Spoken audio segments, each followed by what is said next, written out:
Now welcome to another lightning response video. Today we got two questions that are kind of related to each other, and the first one comes to us from online YouTube who asked, "Hey Thor, you often say that your family and friends don't call to ask about Star Wars anymore, unlike a few years ago.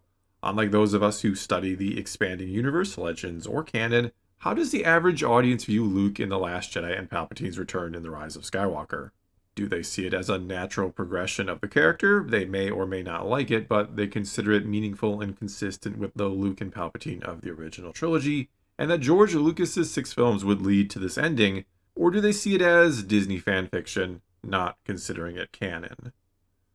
Okay, so first of all, I have to bring up what is the number one question I always get asked by my family and friends in regards to what I do, which is make Star Wars videos for YouTube and make enough money to make a living off of it, combined with what my wife makes at her quote-unquote real job anyway. They always ask me, what the hell do you even talk about? How do you keep making Star Wars videos? Haven't you run out of things to talk about? And I, of course, respond by saying, well, there's always news, there's always up and coming projects or current projects, current shows or movies. Well, there used to be movies and there will be again. But then I tell them there's a lot to actually dig into with Star Wars, and not just the lore, but some of the philosophy of it, right? That you can actually apply this to the real world or to your daily life even to try to be a better person. And it's when I start talking about this sort of thing that I usually get that look from them like, what the hell are you talking about? Star Wars isn't really that deep. I mean, sure, maybe kids can get something out of it that you should be a good person instead of a bad person, but there's really not much more to it than that, is kind of the look I will get from them. And so keeping that in mind, that a lot of people tend to see Star Wars as a little more than cool lightsaber fights and big space battles and the surface level spectacle, if you will. Well, usually the questions I get from them about Star Wars itself are lore questions. I very rarely get asked, like, did I actually think this is good or not? And the funny thing is, when I have conversations about the sequel trilogy, as you're asking here, people tend to be very surprised I did not like them and that I actually really didn't like them. Now, that doesn't mean they like them and are somehow like upset that I didn't like it. They just figure that if it's Star Wars, I'm going to like it. I've talked before about anytime anybody has to give me a gift, it is going to be Star Wars related, because there is this mindset that as a Star Wars fan, you just love everything Star Wars and you just like the space battles and lightsaber battles more than the average person does. When in reality, a lot of us fans do get into the deeper stuff that the average person, the casual fan, doesn't really see or necessarily care about. And so, honestly, I haven't had too many conversations with people about what they think about Luke in the sequel trilogy because they don't really think about it that much. The few I have talked about it that much with or explained why I don't like it, they see my point of view and they tend to agree with it. A lot of people I know are kind of on the sequel trilogy. It's not that they hated them, but they didn't like them very much either. They can't or just don't necessarily articulate what they didn't like about them. They're just like, yeah, they were okay. They're not very good. I like some things, I don't like others, and that's about the extent of our conversation. So when it comes to Luke or the return of Palpatine, and I've tried to explain why the return of Palpatine doesn't make sense or just isn't good because it conflicts with Anakin's story and the prophecy of the Chosen One. And again, when I do that sort of stuff, when I go a little too deep into the lore, I'll get that look of, I don't get what you're talking about, and I don't know why that's so important to you. But anyway, for better or worse, that average viewer, that casual fan, whatever you would like to call them, they don't really think about it that much. I try to get more people in the Star Wars. I try to explain it to them and why it's good and why it is deeper than they think.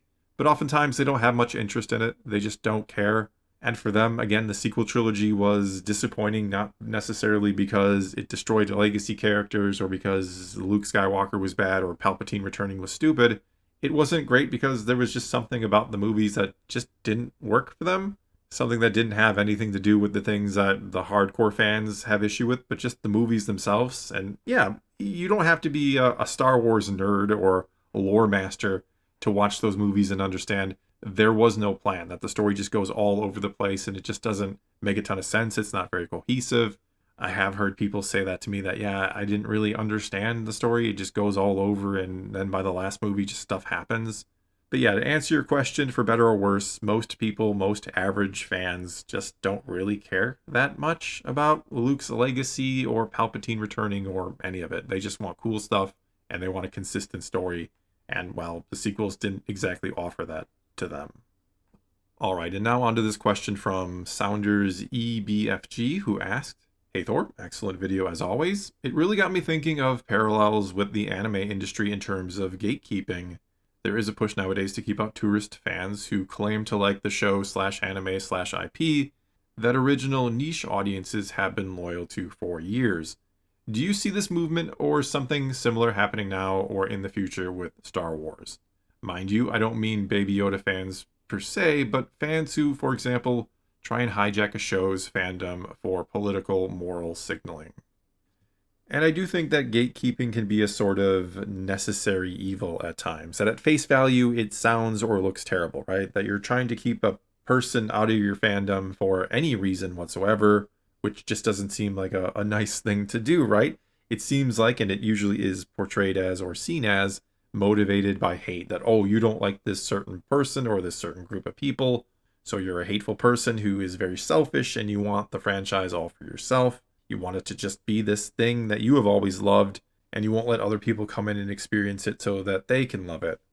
However, usually gatekeeping occurs when somebody wants to come into the fandom or be a fan of the franchise, but only on the condition, if you will, that something is changed about it so that they can enjoy it. They sort of have demands in order to become a fan. I demand that Star Wars do this thing or be this certain way, or I won't be a fan of it, and that's not fair to me somehow. And I know you could say, well, isn't the other person kind of just demanding the same thing, that you keep it this way in order for me to remain a fan of it and love it the way I always have? What's the difference?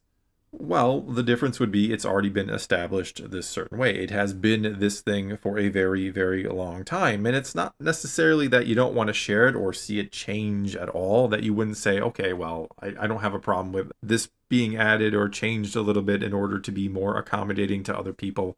I talked about it in my video the other day that I have no problem with more female characters. There's not a ton of female characters in Star Wars, at least in the films or at least in the Lucas films.